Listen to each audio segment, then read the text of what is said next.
안녕하세요. 안녕하세요. 네, 오늘 제가 궁금한 게요. MBTI에서 요즘에 좀 핫하게 이슈가 되고 있는 말이 너 C야 T발? 약간 이런 어떤 네. 말이 이슈가 되고 있잖아요. 네. 그러니까 T와 F 간에 서로 갈등이 많다는 건데 네. 이 둘의 특징은 어떤 특징이 있을까요? T 같은 경우에는 사실관계를 굉장히 중시하고요. 그리고 말을 할 때도 되게 논리적인 걸 좋아하고 분명하게 얘기하는 것들을 좋아해요. 그래서 이제 T가 강한 사람이 이제 말하는 걸 들으면 이 사람이 참 논리적으로 얘기를 하는구나 이런 생각이 들고 복잡한 이야기도 사실관계 중심으로 얘기하다 보니까 분명하게 사건을 파악한다라는 생각이 듭니다. 예. 반면에 F 같은 경우에는 타인과의 관계 그리고 감정 등의 요소를 되게 중요시 생각하는데 최대한 타인을 배려해서 표현하는 것을 이제 선호하는 경향성을 나타냅니다. 그래서 F가 강한 사람이 말하는 걸 들으면 이 사람이 되게 따뜻하게 얘기를 하네, 나를 배려해서 표현을 하네 이런 생각이 들죠. 근데 F가 어떤 얘기를 누군가한테 할 때 가장 중요하게 여기는 거는 내가 하는 말이 이 사람한테 어떤 영향을 미칠지 이것을 고려한다라고 보면 될 것 같아요. 그래서 이제 공감과 위로를 해주는 거거든요. 이 사람이 듣고 싶어하는 이야기를 해주는 거죠. 그러니까 이제 T 같은 경우는 이게 사실인지 아닌지에 네. 초점을 맞추고 네. F 같은 경우는 이 사람이 어떻게 받아들일지에 네. 초점을 맞춘다라는 의미로 생각을 하면 될까요? 그렇죠. 그래서 이제 T와 F가 갈등하는 걸 보면 T가 보기에는 F가 얘가 누구랑 얘기하는지 언제 얘기하는지에 따라서 말이 바뀌네 이런 것들을 이제 좀 안 좋게 볼 수가 있고 이제 F가 T를 볼 때는 얘는 내 입장에서 생각을 안 하네 어떻게 이렇게 차갑게 얘기를 할 수가 있어? 라고 오해를 할 수 있을 것 같아요. 그래도 뭐 친구 사이에는 그럴 수 있어라고 넘길 수 있을 것 같습니다. 네. 그렇지만 이제 이게 연인 사이가 됐을 때는 네. 갈등이 극대화돼서 네. 좀 다양한 문제들을 야기할 수 있을 것 같은데 좀 어떤 어려움이 있을까요? 이제 연인 간에 많이 사소하게 이렇게 얘기를 하는데 어긋날 수 있는 상황이 많이 생기잖아요. 근데 그 중에서 하나가 뭐 예를 들어서 여자친구가 나 지금 졸려 라고 이제 남자친구랑 통화를 할 때 그런 얘기를 했다면 이제 T가 강한 남자친구라면 너 그럼 지금 전화 끊고 자 이렇게 길게 통화할 필요 없어 라고 얘기를 하겠죠. 근데 만약에 여자친구라고 한다면 이 얘기를 들었을 때 좀 차갑게 느껴지지 않으신가요? 약간 이런 생각은 할 수 있을 것 같아요. 지금 빨리 전화를 끊고 싶은가? 나랑 통화하기 싫은가라는 네. 생각을 하게 될 수 있을 것 같아요. 이게 T가 받는 오해인 것 같아요. T는 지금 합리적인 해결책을 제시해 준 거죠. 그래서 널 위해서 내가 지금 해결책을 제시해 준 거야. 라는 식으로 T가 여자친구에게 배려를 해준 거죠. 근데 이제 만약에 F가 강한 남자친구고 제가 T가 강한 애인이라면 이제 나 졸려 라고 했을 때 그럼 우리 다른 이야기를 해볼까? 그렇게 할 수도 있죠. 내 얘기가 내가 졸렸나? 재미가 없나? 지금 하고 네. 있는 이야기가 재미가 없나? 네. 그렇게 생각할 수도 있을 것 같아요. 네. T가 강한 사람과 F가 강한 사람이 이렇게 대화를 하다 보면 이게 어긋날 수밖에 없을 것 같아요. 한쪽에서는 계속 내가 생각하는 합리적인 해결 방안을 제시하려고 하고 F가 강한 사람들은 따뜻한 태도, 그 사람이 피곤해하는 것들을 위로해 주려고 하는 태도를 보이니까 이것들이 이제 어긋날 수가 있는 거죠. 이게 어떻게 보면 좀 서로 억울할 수 있는 게 각자 상대를 위해서 어떤 이야기를 해준 거잖아요. 그렇죠. 그런데 상대방은 그 이야기를 듣고 오해를 하잖아요. 네. 그리고 그거를 가슴에 쌓아두겠죠. 그렇다면 이렇게 T와 F의 갈등을 해결하기 위한 어떤 좋은 방법이 없을까요? 첫 번째로는 내가 당연하게 생각하는 게 뭔지를 파악하는 게 제일 중요할 것 같아요. 보통은 자동적으로 생각을 하거든요. 그러니까 내가 그 자동적으로 생각하는 것들을 객관적인 시선으로 인식하는 게 제일 중요하죠. 그런 다음에 그걸 상대하고 얘기를 해봐야죠. 내가 이런 것들을 원한다. 이것을 원하는 이유가 이렇게 해서 이런 과정을 거쳐서 나는 이거를 좋아한다. 네가 그렇게 해줬으면 좋겠다. 라고 하거나 아니면 너는 어떻게 생각해? 라고 물어볼 수가 있겠죠. 그러면 상대도 나는 이렇게 뭐 이런 과정을 거쳐서 이렇게 행동을 하는 거야. 나는 이게 괜찮다라고 여기는데 너는 그게 싫어? 하면서 이제 서로가 원하는 것에 대해서 얘기를 하는 과정이 가장 중요할 것 같아요. 조금 이렇게 어긋나는 갈등이 얘기해 볼 수 있는 신호라고 할 수가 있거든요. 그때 나는 이런 게 불편했는데 넌 어땠어? 라고 얘기를 한다거나 물어봐야죠. 욱해서 화를 낼 수는 있지만 그 정도 실수는 사실 연인 간에 할 수 있다고 생각을 하고요. 그렇게 했을 때 나를 설명하는 데에 좀 지치지 않았으면 좋겠어요. 이걸 내가 당연하게 이렇게 하는 거 아니야 라고 하면 둘 다 팽팽하게 맞설 수밖에 없거든요. 예. 근데 나는 이렇게 생각해서 너에게 이렇게 행동을 한 거야. 너를 위해서 그렇게 한 거야. 라는 것들을 이렇게 설명을 하다 보면 듣는 사람도 그럴 수 있겠다. 나는 그렇게 하지 않겠지만 너는 그렇게 해서 했겠구나. 라고 하면서 이제 이해를 하게 될 것 같아요. 얘기를 하다 보면 서로의 다름을 이해하고 넘어갈 수 있는 게 되게 많아요. 근데 이렇게 이야기하는 과정이 또 서로에 대한 신뢰를 구축하는 과정이라고 할 수가 있죠. 근데 한편으로는 T와 F인데도 서로 대화를 네. 잘하는 사람이 있고 T와 네. F인데 서로 싸우는 사람들, 결국 사이가 안 좋아지는 사람들, 이 둘은 음. 왜 어떤 이런 다른 결과를 만들어내는 걸까요? 상대가 충분히 다를 수 있다는 것들을 염두에 두고 있으면 나와 다른 의견을 제시했을 때 이렇게 여유롭게 받아들이면서 문제를 해결하고 거기에서 다툼이 그치게 되는데 내가 보는 세상에 이게 옳은 거야 라고 생각을 하게 되고 또 상대의 다름에 대해서 조금 내가 좁은 마음을 가지고 있으면 상대는 내 기준에서 계속 벗어나는 사람인 거죠. 그러니까 의사소통할 때도 내 기준이 너무 확고하진 않은지 나와 다른 생각을 하는 사람들에 대해서 여유롭게 바라보고 있지 않은지 이런 것들을 점검을 해보는 게 되게 좋을 것 같아요. 이런 식으로 상대방의 입장에서 생각해보고 그 입장을 수용하는 네. 태도가 필요하다. 네. 보통은 이렇게 얘기를 하면 어떻게 그렇게 생각하지? 라고 하는 사람들도 있는데 네. 이렇게 반응할 때는 어떻게 해야 될까요? 너무 맹렬하게 달려들면 사실 그 사람이 지금 어떤 얘기도 받아들이지 않는다라는 거기 때문에 뭐 정도의 차이는 있겠지만 한 10분에서 20분 정도는 조금 따로 있다가 그 다음에 감정적인 부분들이 조금 안정화됐을 때 얘기하는 게 좋죠. 근데 이게 T와 F뿐만이 아니라 아무리 사이가 좋은 커플이라도 서로에 대해서 깊게 알고 있는 연인이라도 갈등은 피할 수가 없는 것 같아요. 가트맨이라고 부부 상담가로 유명하신 연구자가 있으신데 그분 연구를 보면 사이가 좋은 커플, 사이가 나쁜 커플을 봤을 때 이 다투는 횟수는 동일하다는 걸 발견을 했어요. 이 두 커플의 차이는 이 다툼이 그 다툼에서 그치느냐 아니면 이 다툼이 확장되느냐 이거의 차이가 있었어요. 또 그 차이를 일상생활에서 이 커플들이 어떻게 하는지를 살펴보니까 사이가 좋은 커플들은 평소에 서로에 대해서 칭찬을 하고 응원을 하는 긍정적인 감정 자본이 있는 이야기들을 많이 하는 거죠. 그러니까 서로에 대해서 이 사람이 나를 좋게 생각하는구나. 내가 이 사람을 좋게 생각하지 라는 것들을 계속 끊임없이 표현을 하다 보니까 어떤 다툼을 할 때도 그냥 그 다툼의 문제에서 그치게 되는 거죠. 그리고 그 다툼에 대해서 서로에 대해서 더 이해를 했다라고 갈등으로 인해서 이익을 보는 거죠. 그러니까 이게 평소에 이 사람에게 내가 얼마나 긍정적인 이야기를 했는지 그리고 내가 그걸 듣는지에 따라서 이 싸움이 결정되는 거라고 볼 수가 있습니다.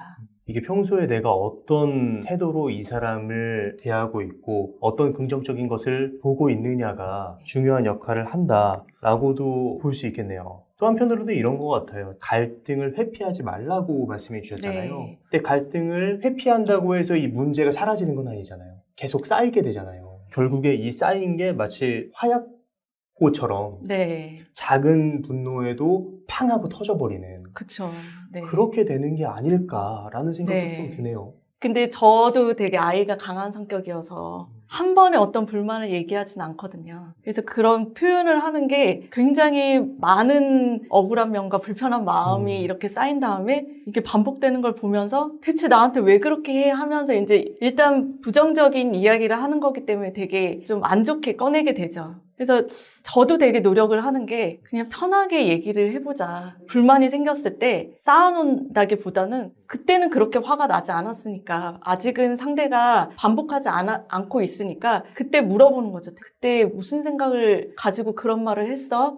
라고 하면 상대가 어떤 말이든 하겠죠. 외면하는 건 사실 제일 최악의 상황이고요. 어떤 얘기를 한다고 하면 그걸로 조금 이해가 안 되는데 하면 한 번 더 물어볼 수가 있고 그러니까 그 사람의 나름대로의 어떤 그 행동으로 가게 된 이 과정 이런 것들을 듣다 보면 사실 그게 완벽하게 이해가 되지 않는다 하더라도 그럴 수 있겠구나 정도로 넘어갈 수 있을 것 같아요. 지금 말씀해 주신 게 굉장히 좋은 방법이라고 생각이 드는 게 일단 내가 그 사람을 이해하고 그 이해하지 못하는 부분들이 또 있을 거 아니에요. 그 부분들에 대해서는 그때그때 물어보는 방법. 네. 그러면서 최대한 내가 이해를 해보려고 하고 그러면서 그 사람에 대한 이해의 폭이 점점 커지고 네. 그렇게 시간이 흐르다 보면 저 사람이 그렇게 해도 그 의도를 가지고 왜곡해서 해석하지 않게 될 확률이 높아질 것 같다라는 그쵸. 생각이 들었습니다. 네. 예. 그게 서로에 대한 이해를 쌓아가는 과정인 것 같아요. 서로가 질문하고 답을 하는 이 과정이 서로에 대해서 더 이해를 하게 되고, 그리고 이 사람이라면 그런 나쁜 의도로 하지 않았을 거야 라고 하면서 이제 점차 그런 것들을 이제 넘기게 되는 거죠.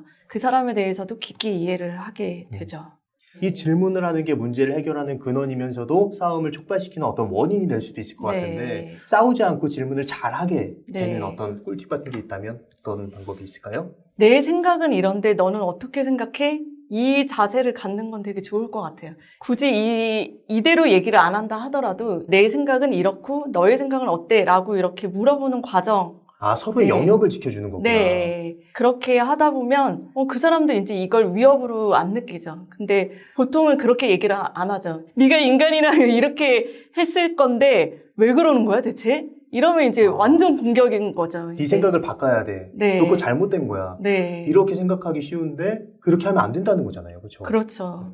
제가 예시를 인간이라면이라고 들었는데 많은 경우가 그렇게 생각을 해요. 그걸 표현하지 않는다 하더라도 내 기준이 인간의 기준이라고 생각을 해요. 근데 이게 얘기를 하다 보면 서로 다른 기준이 있다는 걸 알게 되잖아요. 그래서 이렇게 질문하고 답하고 서로의 의견을 얘기를 하는 과정이 굉장히 중요한 거죠. 여기서 이 영상을 보시는 분들은 이런 네. 태도를 가지실 수 있을 것 같아요. 네. 이런 태도를 가지고 상대에게 질문을 했는데 상대가 그거 네가 잘못된 것 같은데 인간이라면 말이야 이렇게 반응을 하게 될 수 있을 것 같습니다. 네. 그럼 이 영상을 보시는 분들이 이렇게 반응하는 남자친구나 네. 여자친구한테 어떻게 해결을 해야 될까요? 상대방이 그렇게 나올 때. 네. 그러면 네가 당연하게 생각하는 게 무엇인지를 물어봐야 하죠. 그러면 이제 흥분한 사람은 사실 막 얘기를 자기가 생각하는 것들이 옳다고 생각하는 것들을 얘기하기 때문에 그런 얘기를 듣고 한 번 이렇게 어떤 이야기를 이렇게 쏟아내면 그 사람이 이렇게 경청하고 있다라고 하면 화가 조금 줄어드는 경향이 있거든요.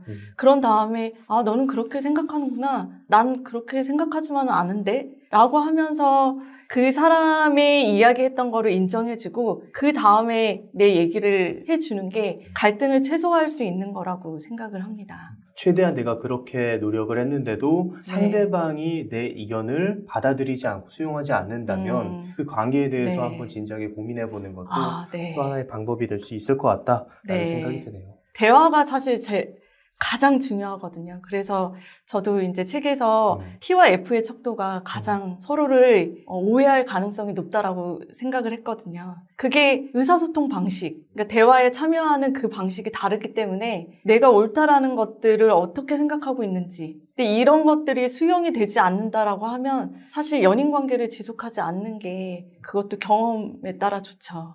우리가 너무 부정적인 얘기만 한 것 같은데 T와 F라서 서로에게 긍정적이고 도움이 되거나 혹은 좋은 점도 있을 것 같습니다. 그런 점은 어떤 점이 있을까요? 제가 봤을 때는 이제 F 같은 경우에는 T가 굉장히 나에게 명확한 해결책을 제시해주는 멋있는 연인으로 보일 것 같아요.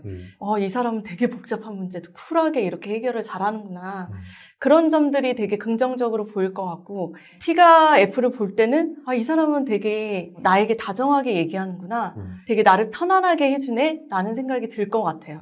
그래서 이렇게 서로의 긍정적인 기능을 인정해 준다면 나와 다르지만 이 사람이 이런 긍정적인 기능이 있지, 강점이 있지, 이런 것들을 인정해 주는 게 가장 이 관계에 좋지 않을까라는 생각이 들고요. 이거는 사실 T와 F 뿐만이 아니라 같은 F라도 실제 행동에서는 다르게 행동할 수가 있잖아요. 우리는 다를 수밖에 없는 것 같아요. 그 다름에 대해서 너무 힘들어하고 부딪히는 것에 대해서만 예상하고 힘들어하는 게 아니라 이렇게 나와 다른 생각을 가진 사람과 이야기하는 과정이 내 시야를 넓히는 과정이라고 어떻게 보면 긍정적인 고통? 이 표현이 적절한지는 모르겠는데 이게 지금 내가 더 좋아지는데 느낄 수 있는 고통이야 라고 하면 사실 견딜 만한 고통으로 바뀌는 것 같아요. 그래서 그렇게 생각해 주시면 좋겠고 이 척도가 선후 경향성의 또 강도에 따라서 또 다를 수가 있고 또 실제 행동이 출력되는 게 또 다를 수가 있죠. 그렇게 다름에 대해서 이야기할 수 있는 거를 즐겁게 여길 수 있었으면 좋겠습니다. 그리고 요즘에 MBTI 밈이 굉장히 많이 나오고 저도 제 남편하고도 공유를 하는데 이 밈을 가지고 즐겁게 우리가 이야기할 수 있는 긍정적인 과정이 아닐까라고 생각이 듭니다. 서로를 이해하는 하나의 과정이다. 네. 네. 오늘 좋은 말씀 많이 해주셨는데 마지막으로 하고 싶으신 말씀 있으시다면 어떤 게 있을까요? MBTI 검사 자체가 사실 인간이 얼마나 다른지를 측정을 하고 그 다름에 따라서 다 서로 다른 강점을 가지고 있다는 것들을 표현하기 위한 검사거든요. 그러니까 T와 F의 커플인 경우에도 우리가 서로 다르구나라는 것들을 인식하고 그 다름에 따라서 강점 또한 우리가 다르구나라는 것들을 알아봐주고 한다면 이게 MBTI를 잘 활용하는 거라고 볼 수가 있을 것 같습니다. 서로에 대한 차이보다는 서로에 대한 강점으로서 서로의 특징을 받아들이는 자세가 네. 필요하다. 그리고 또 한 가지 MBTI 검사가 사실 고정된 성격처럼 이렇게 유형을 파악하시는 분들이 있는데 그게 오히려 MBTI를 좀 잘못 활용하고 있는 거라고 볼 수가 있을 것 같아요. 그럼 T가 F가 될 수가 있고 F도 T가 될 수 있나요? 저도 사실 T였는데 F로 바뀌긴 했거든요. 네. 예. 내가 어떤 걸 촉진하는 환경 속에서 자주 있나, 그 환경 속에서 나의 어떤 특성을 강조하느냐에 따라서 이 환경적인 특성도 있다라고 볼 수가 있을 것 같아요. 한 가지 더 얘기하고 싶은 게 MBTI뿐만 아니라 많은 성격 검사가 있는데 그 성격 검사는 나의 일부분을 반영하고 있는 거거든요. 그래서 내가 그 검사보다 더 큰 존재라는 걸 인식하셨으면 좋겠어요.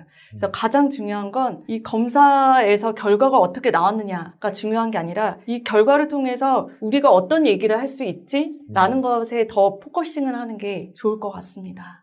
네, 오늘 박성미 작가님을 모시고 MBTI T와 F의 갈등을 어떻게 해결하는지에 대한 이야기를 나눴습니다. 그럼 오늘의 심리학은 여기까지 하도록 하겠습니다. 좋은 말씀 해주셔서 감사합니다.